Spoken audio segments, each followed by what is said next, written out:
Hey, what's up guys, it's XclusWrath here, bringing you another Pokemon Black and White 2 PO battle, and today we've got an OU match against XclusWrath that was found on a PO event tourney that was held a couple of days ago, and there are about like 100 or so people in it, and for my standards, I think I did pretty well. I made it to the quarterfinals because it was top 8 with the losers bracket, so I think that's still the quarters, but correct me if I'm wrong, but yeah.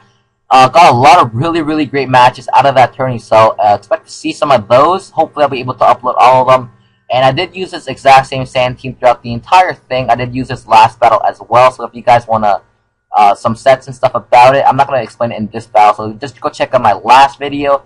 But my opponent is using a very familiar Sun team to me, just because I faced this exact same team 3 times before in the exact same tourney in that exact same day. So I don't know if some guy on Smogon made some RMT about it, saying it's really good they made it to #1 multiple times or something like that, because I've just seen this team everywhere on the ladder. It's not even funny, but because of that, I know exactly what this team does. I know the exact sets and everything, so unless this guy changed it, I have a very good advantage going into this battle. So let's see how this battle goes.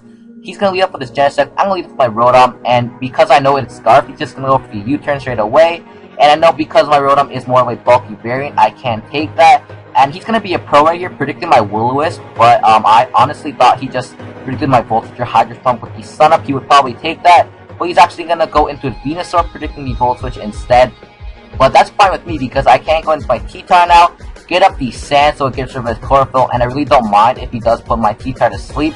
But I do know he's going to go into his Xatu, because Self-Rocks were quite obvious. He's a Sun team, Self-Rocks to her Sun team. So I'm going to double switch into my Rotom Wash to try and scare out the Xatu, except I'm going to go for the Hydro Pump right here.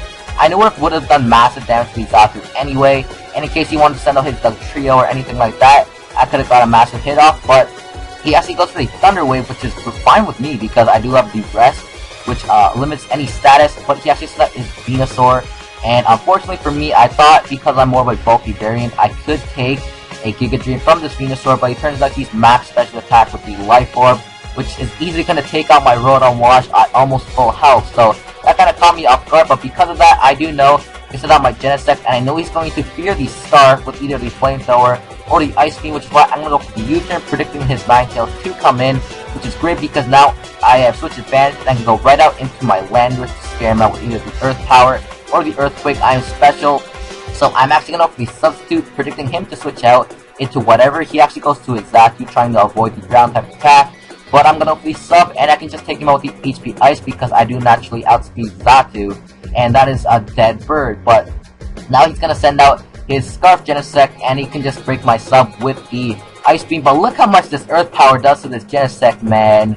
It lives with 1%. Hello? Oh my gosh. If that was just taking him out, man. But because he is Scarf, I do know I can send out my T-Tar, get the Sand back up, and I can take those Ice Beams for days. And I do know this Trio is going to come in and want to get rid of my Sand as quick as possible. So again, I'm going to pull the Double Switch into my Genesect.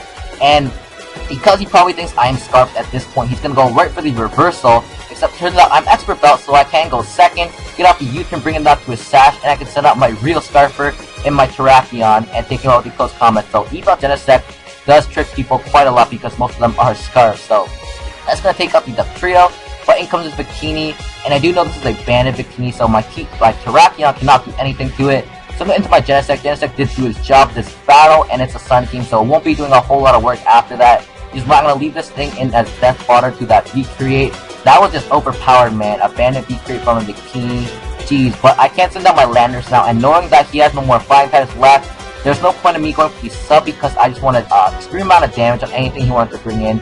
He goes into his Genesect as Death Fodder, good play. And I can send out his Ninetales. So I don't know why he sent out his Ninetales.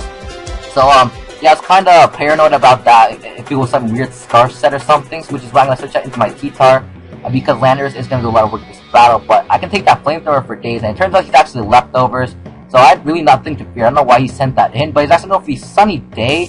But I don't know why. Because he just basically won me the Weather War. Because I can take that thing out with the Stone Edge.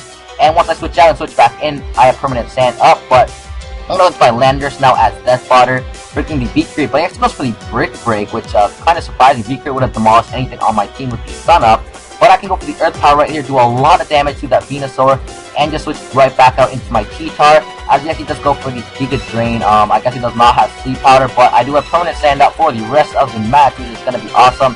The Venusaur does not have Chlorophyll anymore, and T-Tar actually lives that second Giga Drain with 1%, so that goes to show how especially bulky T-Tar is, and I can just take it out with the Stone Edge. So he's down to his last guy now, which actually is his Bandit Bikini.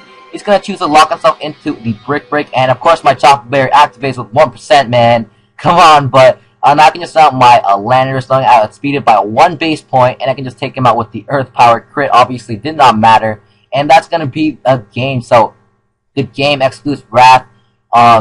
It was a 3-0, but this battle was quite competitive because it was in the tourney, like I said. But yeah, thank you guys for watching. Hope you guys enjoyed it. Remember to like and comment if you did.